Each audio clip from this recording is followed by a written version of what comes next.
Didn't see you there. Anyone else pleased the kids are back at school? Because I am. But that's not what we're here for.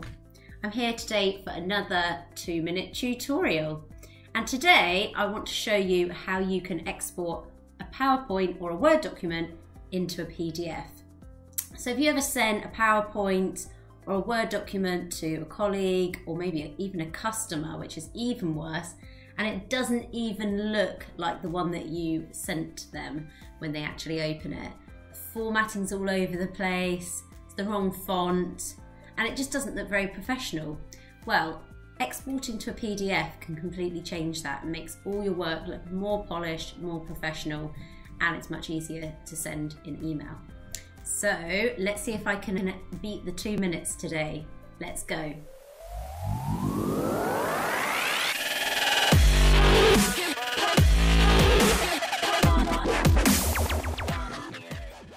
So today I'm going to show you how to do this with a PowerPoint, but it's exactly the same with a Word document as well.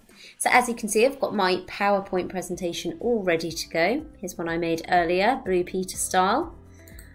So quite simply, you head over to File, you go to Save As, and then just from the drop-down menu under your document title, you can select PDF. So it's really easy, really simple. I'm going to save it in the same folder, but you can save it elsewhere. So save, you don't need to worry about changing the title or anything like that, because it recognises that they're two separate documents, two separate files. So as you can see, I've got my PowerPoint there, and now the PDF's shown up. So I can open my PDF, and so you can see that it looks exactly like my PowerPoint presentation, which is obviously exactly what I wanted to achieve.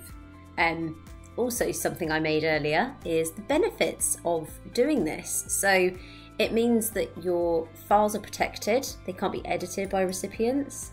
It also removes any formatting issues that there might be for the recipient with like the original document. They might not have supported fonts on their computer, or they might be using an older version of Microsoft, which just throws it all off and makes it look a bit rubbish. It's generally a smaller file size as well, which means it's much easier to send via email, and it just looks better, doesn't it?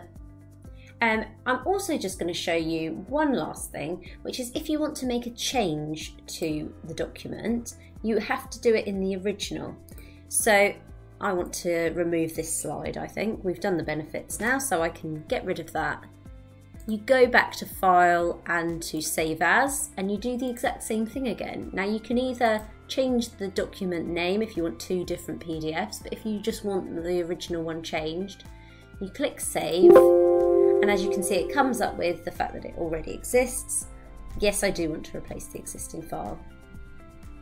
And as you can see, it comes up here again, and it's now taken that slide out. And that is how you turn a PowerPoint or Word document into a PDF.